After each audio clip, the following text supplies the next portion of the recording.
Bismillahirrahmanirrahim. Assalamualaikum warahmatullahi wabarakatuh. Apa Waalaikumsalam. kabar para Syafazian sekalian? Bertemu lagi dengan saya Muhammad Syauqi bin Armia, MBA CSA, CEO dan founder daripada Syafaz Capital. Di episode kali ini yaitu episode Syafaz Podcast. Sekarang kita bersama Kapten Arya. Selamat datang kembali, Cap. Yes. Apa kabar? Sehat? Alhamdulillah baik. Ya, jadi sebagaimana kita telah lihat bersama, ini Kapten Arya sekarang telah full baret ya, istilahnya lengkap pakaiannya ini sepertinya bagus. Iya.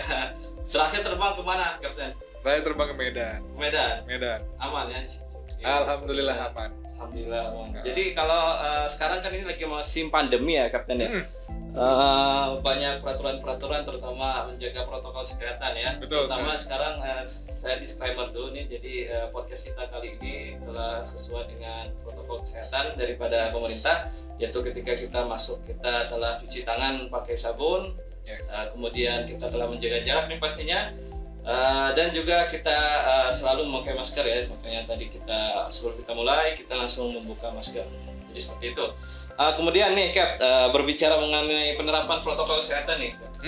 Jadi kalau seandainya Captain melihat di airline sendiri itu bagaimana? Apakah sudah ada sudah maksimal kemudian penerapannya, kemudian mungkin ada cerita-cerita yang lucu ataupun unik yang pernah Cap alami selama penerbangan?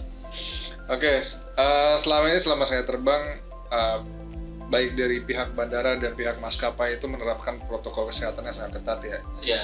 Pertama menggunakan masker dan tidak ada serving makanan dengan penerbangan di bawah 1 jam. Gitu. Jadi makanannya itu dibawa pulang. Gitu. Itu demi menjaga kesehatan juga. Dan juga pastinya dengan penumpang apalagi banyak banget bilangnya 50% ya. Padahal untuk saat ini sebenarnya sudah hampir 100% kapasitas terpenuhin. Dan hanya saja protokol kesehatan itu yang lebih ketat dengan penumpang yang duduk di tengah itu dikasih face shield dan hand sanitizer, karena bahkan sampai tisu basah gitu dikasih. Paling itu saja. Selama ini yang saya lihat sih ya benar-benar sudah sangat ketat sih untuk protokol kesehatannya. Baik itu di bandara dan di pesawat itu sendiri di maskapai.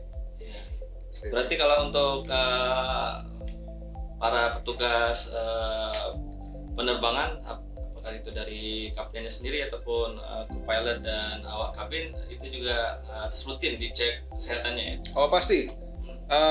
Kita mengikuti dari anjuran dari pemerintah ya.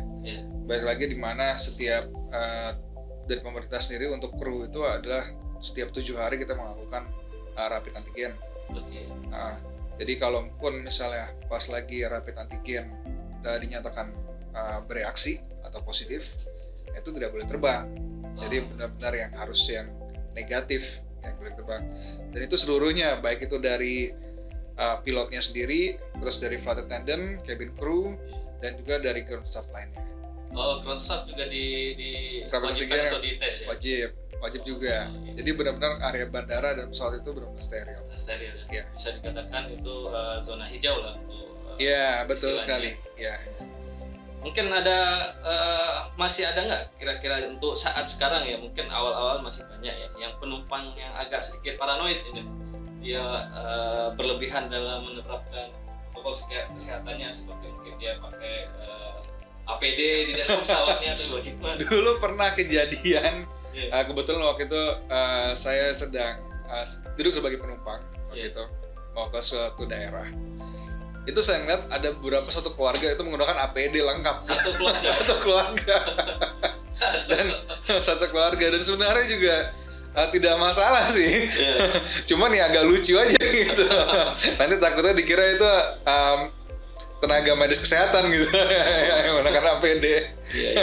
Jadi ada apa-apa. Jadi dia pakai APD dari terminal ke pesawat atau bagaimana? Iya, jadi dia pas masuk ke pesawat itu dia sudah menggunakan APD lengkap gitu. Orang pakai gogglesnya juga gitu. Tapi ada juga yang dia pas di ruang tunggu di terminal airport, dia tidak menggunakan, tapi pas di pesawat dia akhirnya mengganti menggunakan APD. Oh, ketika di pesawatnya. Ketika pesawatnya. Oh iya. Seperti itu. Kemudian tapi waktu dia turun dia lepas itu APD-nya. Iya, pas turun dia lepas Oh. HP-nya. Lucu juga ya. Kemudian ini Cap, bercerita mengenai pengaruh dampak pandemi ya di penerbangan, industri penerbangan kita saat ini.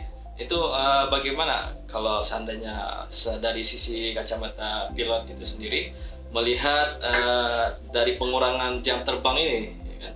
Mungkin kalau kita orang yang biasa ini kan yang penting pemasukan tetap lancar kan walaupun kerja sedikit. Tapi bagaimana kalau seandainya itu dilihat dari kacamata pilot yang sangat berpengaruh terhadap jam terbang gitu ya. Jadi bagaimana? Baik, untuk rata-rata yang naik pesawat itu kebanyakan ya orang berwisata atau pulang kampung dan bahkan pebisnis sekalipun gitu. Dengan pandemi seperti ini juga penurunan penumpang itu sangat drastis dan bahkan di seluruh dunia. Itu hampir sekitar 80% penurunan yang sangat luar biasa gitu. Jadinya dan untuk di Indonesia sendiri itu maskapai ya benar-benar akhirnya memutarbalikkan otak lah berbisnis itu, bahkan ada yang disupport untuk menjadi kargo gitu. Jadi tidak ada penumpang ya akhirnya kita bawa kargo seperti itu. Itu memang khusus pesawat kargo atau pesawat enggak, penumpang? dia mengkonvert pesawat penumpang menjadi pesawat kargo.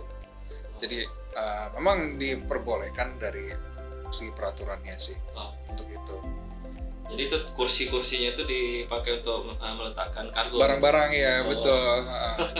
Dan benar-benar ya sangat berdampak sekali ya. Bahkan dari teman-teman juga ada yang mulai banting setir ya selama pandemi ya, apalagi udah sampai setahun ini kan gitu.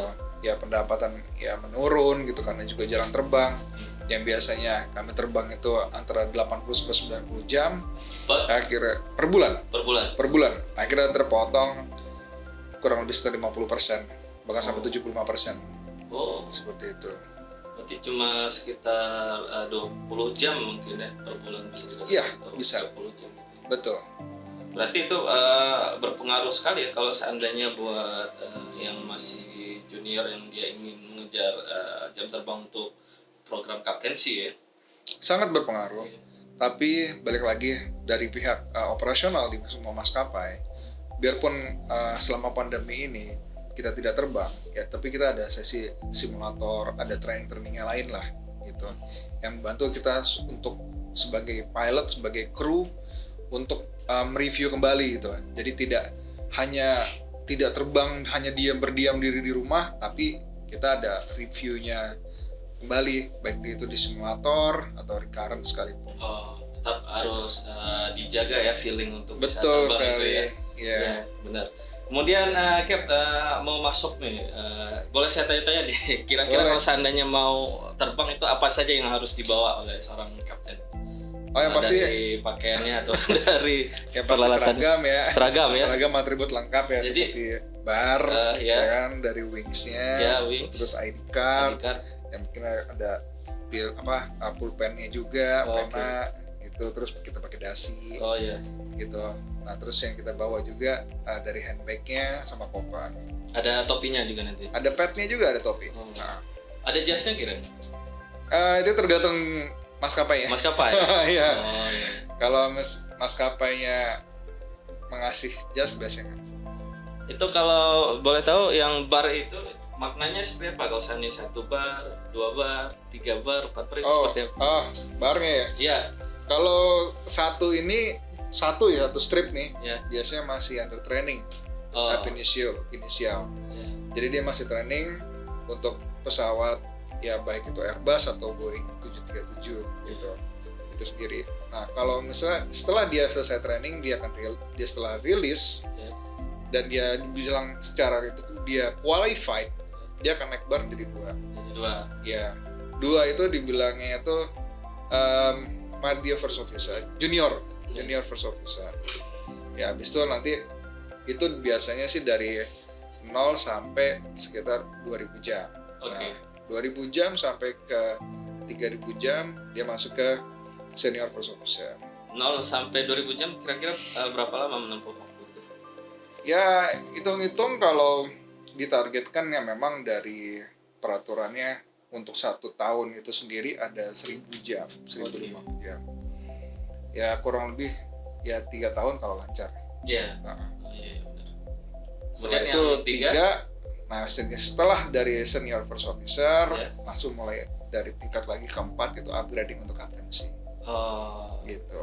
Dan masih training aja untuk sebagai kapten walaupun sudah duduk di kiri tetap masih 3 sampai dia benar-benar sudah qualified dan dia dinyatakan rilis sebagai kapten baru jadi 4. Jadi 4. Iya. Nah, So, itu. ID card berarti wajib ya? Wajib itu Wajib ada. tanda pengenal kita. Iya benar. Kemudian kalau di pesawat itu sendiri ketika menerbangkan pesawat nih, jadi kira-kira saya penasaran nih, kan biasanya penumpang dulu atau yang turun. Jadi yang paling terakhir turun dari pesawat itu siapa sebenarnya? Penumpang dalam Atau arti yang apa paling, dulu nih? Enggak, maksudnya dari krunya itu. Jadi yang paling pertama masuk itu siapa, kemudian yang paling terakhir keluar dari pesawat itu, nah itu siapa? Oke, pertama ada kita punya istilahnya dark and cold, yaitu benar-benar pesawat dalam kondisi mati. Ya dia misalnya sehabis bermalam di airport ya. Nah itu pertama kali masuk itu adalah orang engineer. Oke. Nah orang engineer itu dia yang akan menyalakan pesawat itu. Dia akan mengecek apakah sistemnya itu bekerja dengan baik atau tidak. Setelah itu baru masuk ke kru. Nah krunya bahkan berbarengan dengan cleaning service-nya juga. Setelah itu baru orang catering gitu.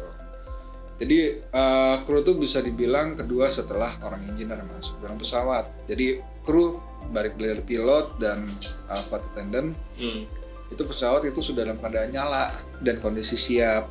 Nah tinggal hanya pilot itu pengecekan ya, kita pre-flight dan cabin crew juga sama, dia mengecekkan dari emergensinya dan segala halnya dan cateringnya juga gitu. Nanti pas sudah selesai misalnya habis terbang terus landing, itu yang keluar yang terakhir ya balik lagi pilot engineer juga gitu.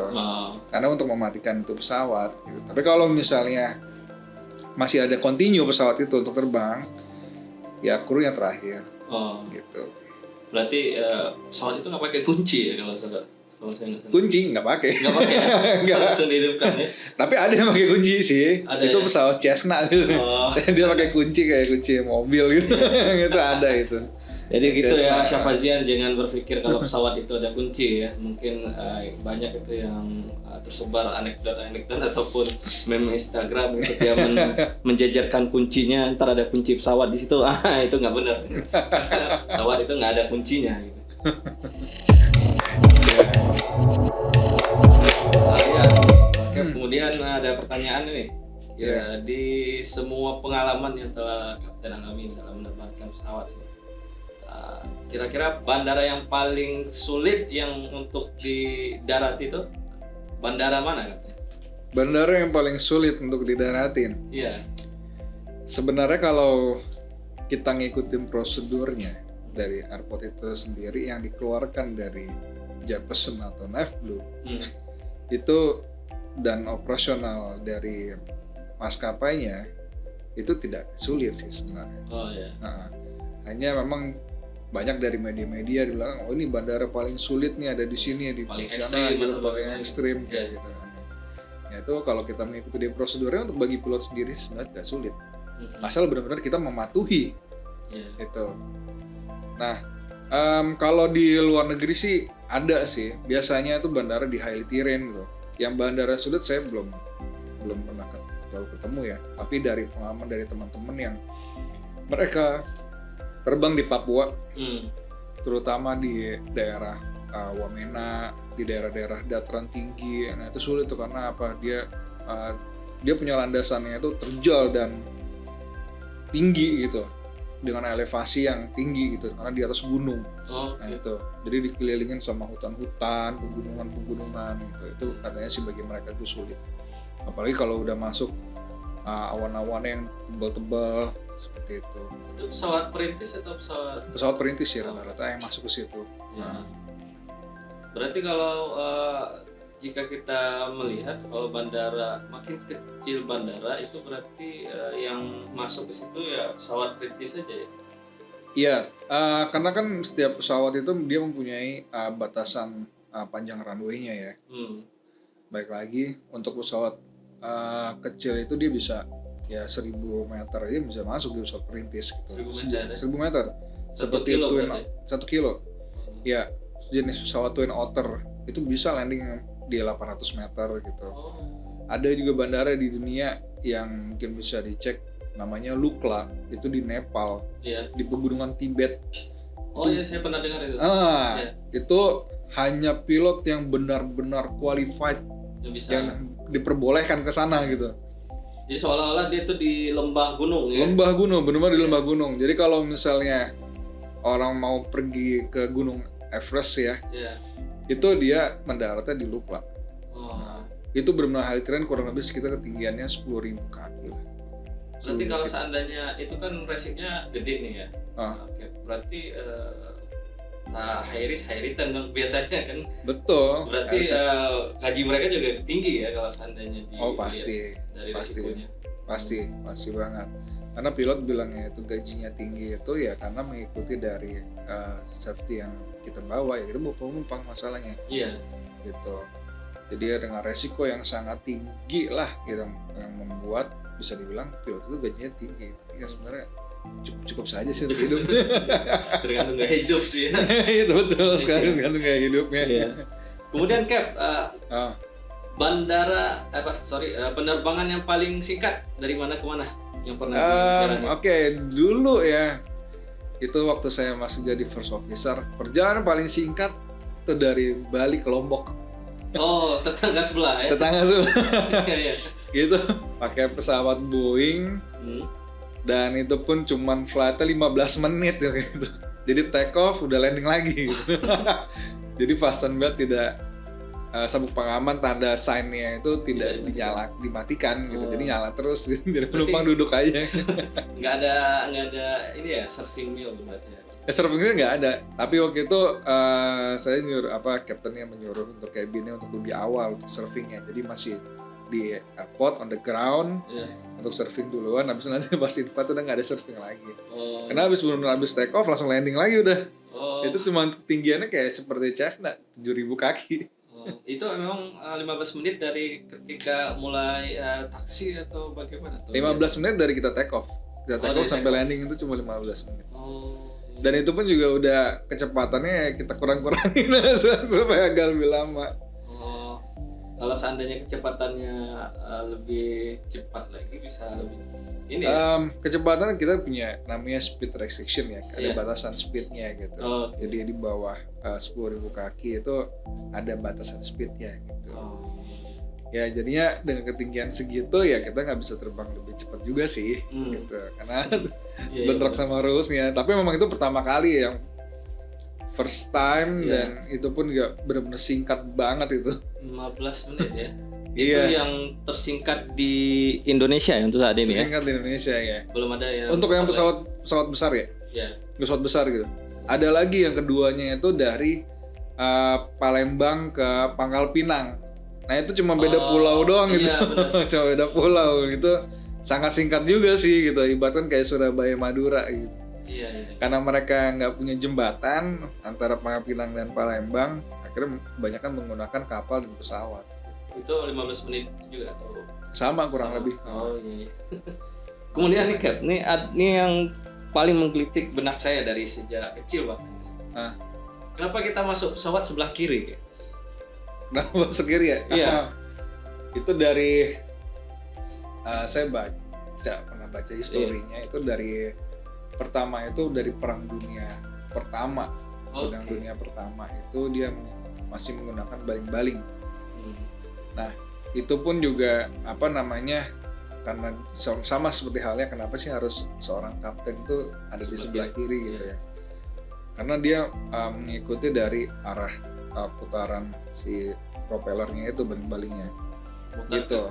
Karena kan baling-baling udah muter ke kanan. Ya, kalau misalnya kita duduk di sini, baling-balingnya itu muter ke kanan gitu. Kalau dari depan dia akan muter ke kiri. Nah, seperti itu. Nah, itu buat menyelaraskan sentrifugalnya dari si pilot itu sendiri gitu. Buat adjustment-nya balik lagi.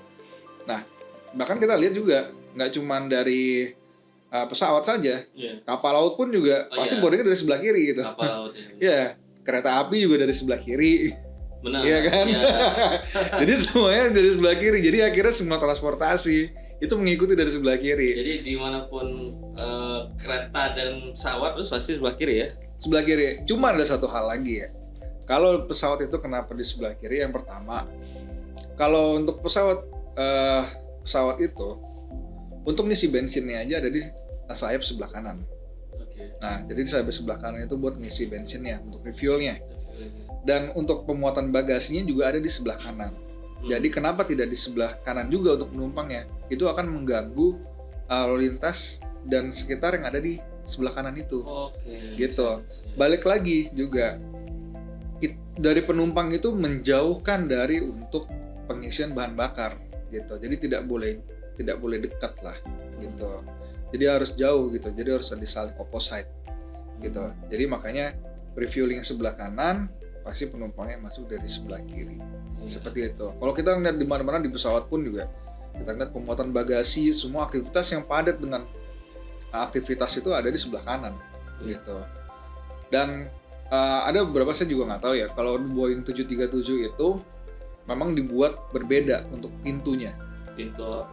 Pintu entry-nya. Jadi pintu masuknya itu yang kiri itu memang lebih besar. Lebih besar. Jadi memang dikhususkan untuk penumpang. Tapi yang kanan itu kecil. Karena dia hanya untuk servis saja. Oke. Gitu. Jadi pintu untuk servis itu digunakan di sebelah kanan.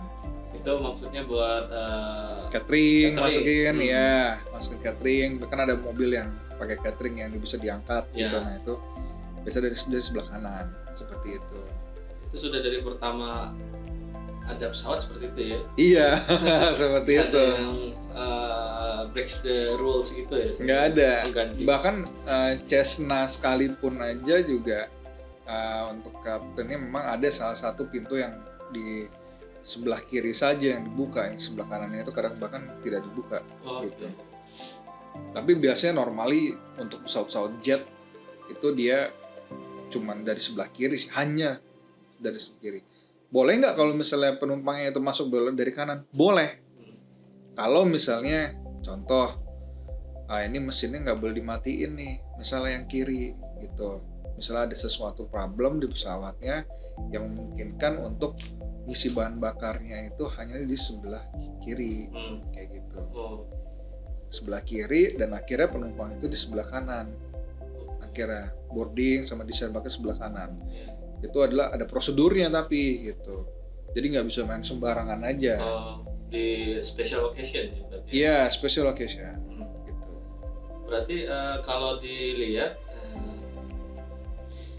sebenarnya kalau seandainya di kejadian darurat itu yang keluar kayak semacam perahu karet itu cuma sebelah kiri saja ya? Katanya. Oh enggak, kalau untuk emergency ya, in case kalau misalnya terjadi emergency itu dia akan keluar dari semua pintu. Jadi semua pintu itu memang ada slidingnya, itu slide-nya. Ya. Jadi memang pintu yang available itu dia ada gitu. Seperti itu. Jadi seperti itu ya Chef Fazian. Jadi memang pintu pesawat saja itu harus diperhitungkan ya. Kemudian bagaimana letak tempat posisi refueling itu juga harus diperhitungkan dengan disamakan dengan mobil yang bisa kita melihat tanda panah ya di lambang pom bensin itu. Pom bensin ya. Tanda panah ke kiri berarti pintu isi bensinnya ke kiri, tidak seperti itu di pesawat. Jadi memang dia sudah disetting, kanan itu tempat servis, kiri itu tempat masuk penumpang. Ya. Dan satu hal lagi dia juga buat adjustment kapten pilot dia untuk melihat garbaratanya itu gitu. Kalau jalur masuknya. Jalur masuk ya. Iya, jadi lebih enak kalau misalnya dari sebelah kiri, makanya kaptennya itu sebelah kiri. Bisa adjustmentnya itu loh. Awalnya saya menduga ini kenapa dia sebelah kiri karena mengikuti alus putaran ketika kita sedang tawaf. Ketika kita tawaf ke kiri nih, mutarnya ke kiri. Awalnya setelah dijelaskan ya berbeda ya. Memang ada nilai-nilainya ya seperti itu. Kemudian nih Kak, ini ini kan kebetulan kita sedang berada di bulan suci Ramadan ya. Iya. Jadi gimana nih kesan-kesannya ketika terbang selama Ramadan gitu kan? Apakah waktu pernah mengalami sahur di pesawat ataupun buka di pesawat itu gimana kan? Kalau ya tergantung dari schedule-nya ya. Iya. Kalau dibilang pernah ya pernah buka di pesawat dan Iya. sahur di pesawat itu juga udah pernah gitu. Cuman balik lagi karena di bulan suci Ramadan ini memang keluar fatwa dari MUI waktu itu. Jadi itu di-share dalam email corporate ya. Jadi dalam fatwa MUI nomor 8 tahun 2010 Oke. itu pilot itu dinyatakan traveler dan Musafir ya. musafir ya. Iya. Musafir dan diperbolehkan untuk tidak puasa. Patrusa. Seperti itu gitu. Cuman balik lagi dari diri kitanya. Iya. Ya kita mau puasa atau tidak. Mm-mm. Nah, dan juga bahkan ada juga beberapa dari perusahaan yang mengungkapkan oke nanti dischedulekannya sama orang yang non muslim juga gitu ya. Jadi yang misalnya satu muslim, satu lagi non muslim. Jadi simbang tuh gitu. Jadi kalau bisa sih peraturan perusahaan sih mintanya pilot itu salah satu ada yang puasa ada yang tidak gitu. Ya cuma balik lagi dari diri kita masing-masing. Kalau kita dapat yang muslim semua krunya ya pasti ya ada dari kita puasa gitu. Kemarin saya juga terbang dan co-pilot saya juga muslim dan kami berdua puasa, alhamdulillah sih tidak kenapa. Nggak ada berpengaruh kepada performa kerja gitu ya? Iya, performa kerja sih balik lagi ya. Sebenarnya ada ya balik lagi karena selama puasa kan kita kan berkurang tuh ya gula darah ya, itu menyebabkan kita hilang konsentrasi ya. Nah itu balik lagi harus di backup dari masing-masing karena memang kru itu pilot itu ada dua gitu, itu saling menjaga satu sama lain gitu dan juga saling mengingatkan. Nah makanya dengan kita berpuasa ini ya insya Allah kalau bila kita punya niat baik untuk berpuasa ya Allah akan memberikan kekuatan kepada kita. Iya. Seperti itu. Luar biasa sekali. Ini pertanyaan lain satu ya. Tadi fatwa nomor berapa sorry? Fatwa nomor 8 tahun 2010. Tahun 2010. Iya. Berarti kapten ataupun pilot-pilot sebelum tahun 2010 itu mereka bagaimana? Itu saya nggak tahu. Wallahu alam ya. Cuman ya balik lagi itu wallahu alam ya. Kalau sebelumnya ya. Iya. Itu karena itu juga saya juga baru dapat edarannya ya segitu tahun 2010 itu. Iya. Gitu. Nah jadinya ya mungkin dulunya juga mungkin ada yang puasa juga, ada yang tidak gitu. Iya. Tapi kalau misalnya pun perjalanan jauh ya, contoh misalnya dari Jakarta ke Jeddah gitu dalam kondisi puasa, ya kan 13 jam dalam kondisi pilotnya kan nggak mungkin puasa gitu loh. Iya. Itu logikanya aja gitu, 13 jam dalam kondisi puasa, apalagi pilot memang harus yang benar-benar fit dan dia harus konsentrasi penuh gitu. Dan kayaknya memang ada pembagian juga, ada yang puasa dan ada yang tidak, seperti itu. Jadi pembagiannya. Berarti pernah sampai ke Jeddah ya, Kapten? Kalau saya dengar. Kalau pernah untuk itu charter. Charter ya? Iya, charter. Travel umroh berarti semuanya? Iya, travel umroh. Betul. Itu ketika umroh kan saya nih pernah pengalaman nih. Ketika saya sampai di satu penerbangan di Arab Saudi, itu kaptennya yang mimpin doa nih. Iya, kaptennya mimpin doa untuk doa safar, doa mau bepergian. Nah, dan juga ada beberapa kapten penerbangan terutama di Saudi Arabian Airlines ya. Iya. Jadi mereka ini mengingatkan kalau seandainya kita udah masuk mikot nih. Jadi barang siapa yang mau berumroh itu sudah harus niat gitu. Itu mereka bahkan ada sebagian menuntun niat juga. Itu kalau menurut regulasi di Indonesia sendiri ya, kira-kira bisa nggak atau memungkinkan seorang pilot nih tiba-tiba dia memimpin doa safar ataupun doa mau buka puasa mungkin kalau seandainya bulan puasa seperti ini? Itu mungkin saja. Karena dan dari perusahaan aja dari tidak ada peraturannya. untuk tidak memperbolehkan gitu, boleh. Cuman memang kebanyakan ya dari pilot itu hanya memberitahu ke penumpang bahwa saat ini sudah masuk maghrib. Jadi yang bagi yang menjalankan ibadah puasa bisa membatalkannya, gitu. Jadi kita juga tanya sih sama, jadi misalnya dalam kondisi dari Medan ke Jakarta kan waktunya buka puasa kan lebih cepat jatuhnya ya kan.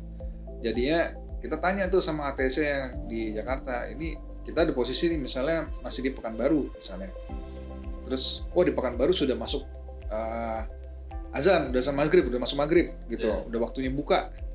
Ya udah kita bertanya, udah azan belum? Oh sudah azan di wilayah Pekanbaru. Ya sudah kita memberitahu ke penumpang bahwa saat ini kita melewati Pekanbaru dan sudah memasuki azan maghrib dan yang bagi yang berpuasa bisa untuk membatalkan puasanya. Seperti itu. Gitu. Berarti tidak ada larangan ya? Tidak larang, kalaupun misalnya bisa untuk meng-guidance untuk doa buka puasa, ya kenapa tidak? Tidak masalah. Seperti itu. Kemudian kalau apakah di manifest penumpang itu ada disertakan ini enggak kayak semacam agama daripada penumpang? Tidak ada. Tidak. Namanya saja. Biasanya dari pramugarinya kan kalau Jawa kan servis makanan kan. Dia servis makanan, dia memberitahu Bapak Ibu maaf puasa atau tidak gitu.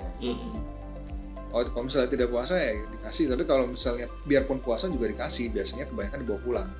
Ya. Gitu. Tapi sekarang karena pandemi semuanya dibawa pulang ya.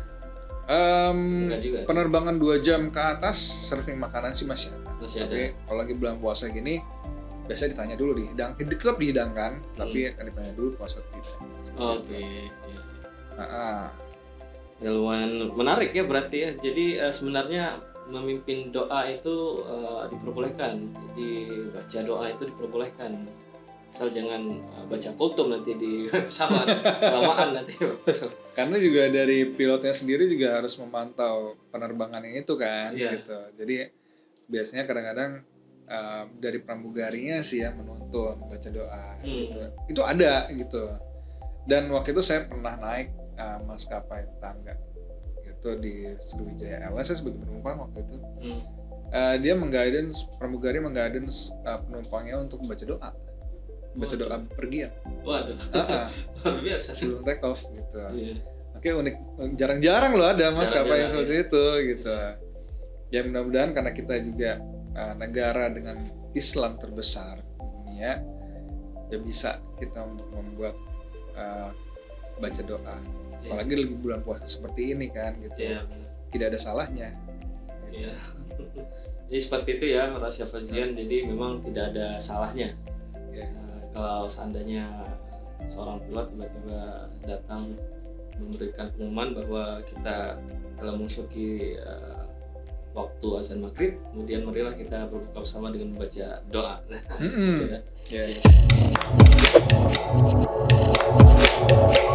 Kemudian Kapten, pertanyaan terakhir dari kami yang masih yang memang tidak paham ya pengertian penerbangan.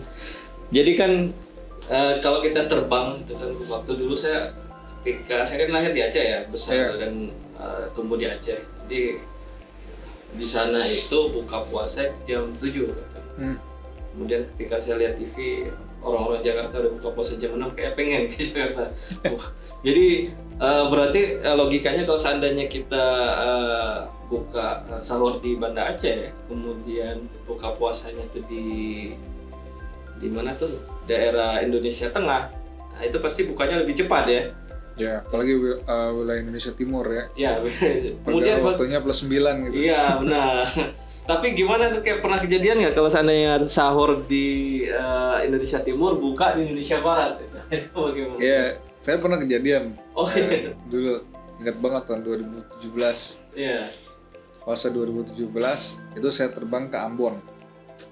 Dari Ambon, habis itu ke Makassar, dari Makassar Jakarta, habis itu dilanjutin lagi ke Medan. Itu dalam kondisi puasa. Jadi saya sahurnya itu di Makassar. Makassar? Iya. Makassar itu kan +8 jatuhnya ya. pas 8 ke Makassar. Sahur dari tempat akomodasi. Akomodasi ya, dari hotel gitu. Ya. Dari hotel, sahurnya kalau nggak lebih ya subuhnya di sana jam 4-an lah. Nah terus tiba-tiba ke Jakarta, udah senang aja nih di Jakarta nih kan. Iya. Jam 6 lah, nggak apa-apa lah, mau dikit. Terus tiba-tiba ditambahin lagi ke Medan, nginep di Medan. Oke. Pas ngeliat kan lebih panjang jatuhnya waktunya. Iya. Bukanya jam 7. Jam Dari 7. Makassar sampai ke Medan. Iya, waduh, itu udah tenggorokan kering. Masih kerja konsentrasi penuh. Mau batal udah takut dosa. Dua-duanya juga sama tuh lagi puasa. Cuman akhirnya yang satu kalah. nggak kuat. Dan pramugari juga saya tanya, gimana masih kuat? Enggak mas, saya udah nggak kuat lagi kan. Udah kelamaan kan. Ya sudah, akhirnya kita juga nggak bisa maksain kan mau puasa apa enggak, karena waktu pas di briefing udah kita kasih tahu.